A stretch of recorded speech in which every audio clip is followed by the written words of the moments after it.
When the ground beneath us shakes, we crave stability. When the heavens open up and rain pours down and we run for shelter. When life presents us with vagueness, with flashes of possibility, we long for mastery. It's more instinct than anything else. But could it be that that instinct that we run to like moths to a flame is leading us astray, that it doesn't have our best interests at heart? Could it be that we're so worried about protecting and maintaining an acceptable image for the world that we forget to build something internally that's worth protecting? What if that shaking is what brings down the foundations that held us back? What if that rain washes away the limits of yesterday as we evolve into something more? And what if those flashes of possibility require of us not mastery, no, not yet, but a willingness to be the fool? And what if that willingness isn't an unfortunate dead end, but a beginning? In one of his lectures at the University of Toronto, Jordan Peterson said, if you are not willing to be a fool, you can't be a master. In the cycle that is self-discovery, that is growth, we have to at some point step into an arena that's foreign to us, that we don't yet understand. We have to be willing to operate with inadequate resources, trusting that, they'll be picked up along the way. And that's a lot to take in. It's painful to know that others are going to have knowledge and skills and competencies that you won't. That you'll willingly inject yourself into the bottom of some hierarchy with nothing more than aspirations.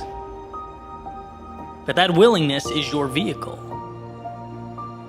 And what's clear is that everyone wants the moon, but very few people have the courage to start constructing that spaceship. Very few have the courage to be the student. That's why our inclination is to quit when we can't snap our fingers and magically be on our way, when we can't leap past that wandering around the unknowns. The reality is, we have to fight, to scrap to obtain that sense of belonging in a particular competency. And just talking about it brings me back. It's an obstacle that we all face. It's super real to me. I remember being featured on a podcast where the host literally asked me, why should I listen to what you have to say? Right? Like, who are you? Why are you road mapping your journey? Right? I remember fighting for relevance in an area in which, at the time I knew almost nothing about. And I love how Peterson articulates this battle. He says at some point, you'll want to make a change and you'll feel like an imposter. And guess what? You are. But you have to be. You'll ultimately feel worse if you don't do it. That's imposter syndrome. Feeling like a stranger in your own body. And guess what? It's not wrong. It's just a beginning. I like explaining it like jumping into a cold pool. It feels uncomfortable at first. It feels out of place, but then things normalize. They become comfortable. And what's the other option? To fear that minute of discomfort and never jump in? It's what we need to tell ourselves when we want something, but the climb seems too steep, right? That climb is manageable. You'll acclimate. The adversary's pushing beyond that fear of starting anew, taking your limited understanding, bringing it to the base of that mountain, a new Goliath, and looking up with confidence. And the question is, can you be foolish enough to do that? And once you've made that ceiling your next floor, will you be foolish enough to do it again and again and again? And breaking through that fear, knowing that stumbling around for a period of time doesn't kill you, it's required. It's the inability to show weakness or appear vulnerable. That's what chips away at you for a lifetime. If you want more, immerse yourself in that cycle of mastery. Start at the bottom and ascend. And when you approach the top, separate yourself and find another ceiling to chase, replant a seed, play the role of the fool again. This is the formula for growth, for prosperity, for fulfillment. This is the pathway to anything of substance. You take your L's, you embrace your critics, you swallow your pride, and move towards a tomorrow that far exceeds today. As your reality changes, your perception changes, the company you keep changes, you'll start to see that what's around you is made by people who are willing to fail and fail often. Our world is one devised by those who could put pride on hold, by those who were humble enough to crawl through the unknown long before they ran anything, who knew that before they played for any title or championship, they must first play the fool.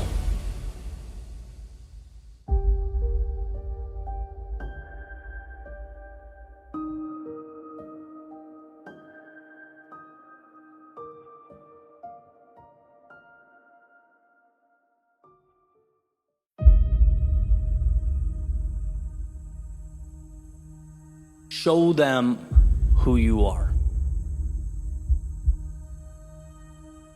As Emerson said, to be yourself in a world that is constantly trying to make you something else is the greatest accomplishment.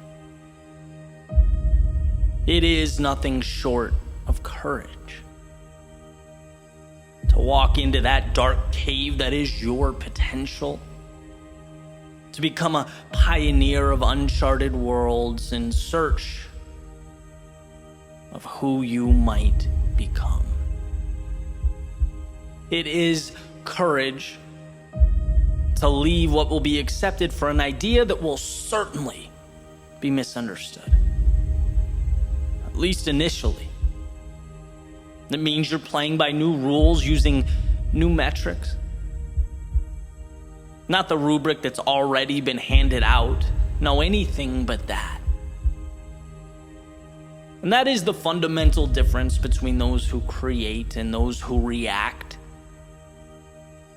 Those who fight to discover who they are, and those who hide behind the mask of acceptance. It's courage. See, anyone can criticize. Anyone can condemn or tear down. But who's willing to run the gauntlet? Who's willing to subject themselves to that hell? Who wants something better so bad that they'd trade comfort and the reassurance of now for a life to ultimately be proud of? To be excited when the sun comes through the window, when they jump out of bed in the morning. There are most definitely complexities in life, and we do our best to understand them, to navigate through them. But that question, that particular question in my mind will always be simple. Do you have the courage to show them who you are? To make that decision?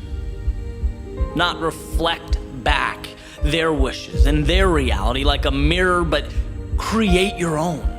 Harness it. Carry it up the mountain like a torch through the night.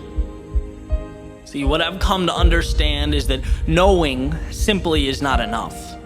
Understanding is not enough. Replicating is not enough. What these things lack is you. And if I had to best represent this understanding, it would be like this, right? If you take a musician, a technically sound musician, she can play. A student of music, well, he can understand and recite. An expert in the craft, well, she can teach. But it's only someone who injects their authentic self into these abilities that can touch the hearts of people around them, change their lives, fill minds with wonder and awe. Because when you take a step back and really see what's going on, the songs that are sung, well, they're not sung because they are the most technical or most advanced, because they followed the rules. No, we sing them because they meant something when we heard them. Their authors had the courage to move a step beyond understanding and into the vulnerability that is self-discovery, that is creation. It is a microcosm of life.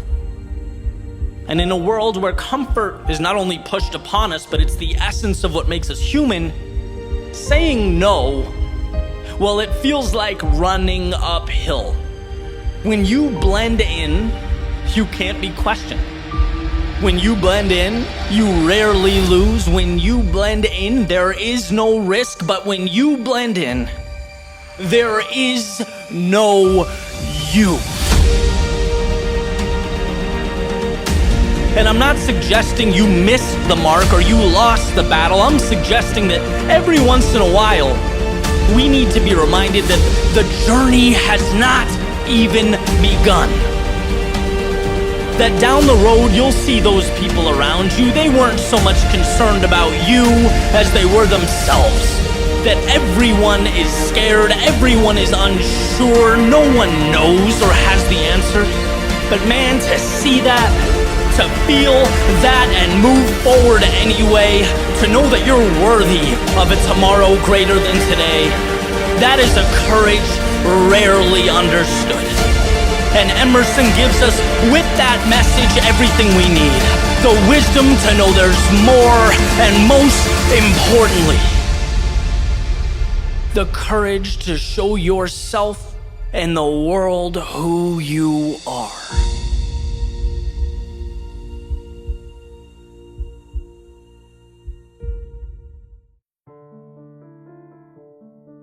Strong enough is all life asks of us.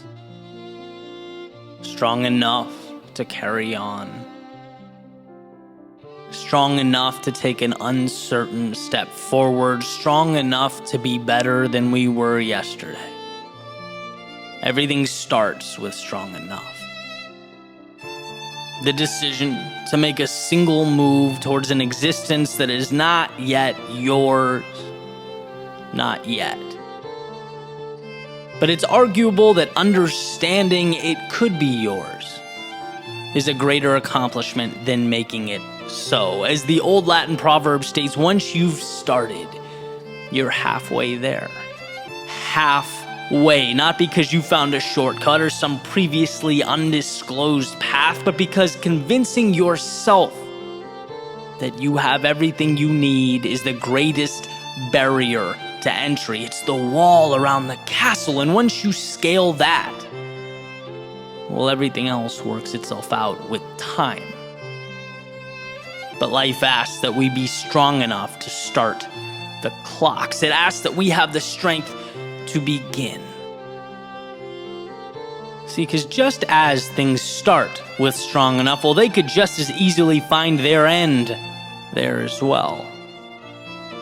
How many journeys weren't started because we forgot that our responsibility wasn't to suddenly arrive at the destination, but rather find the courage to take a small step in that direction? How much of ourselves do we leave on the shelf because we forgot that transformation overnight wasn't the goal, but rather a trust in the process? The heart to paint a first stroke, make a first call, walk out the door strong enough can be an ending or a beginning.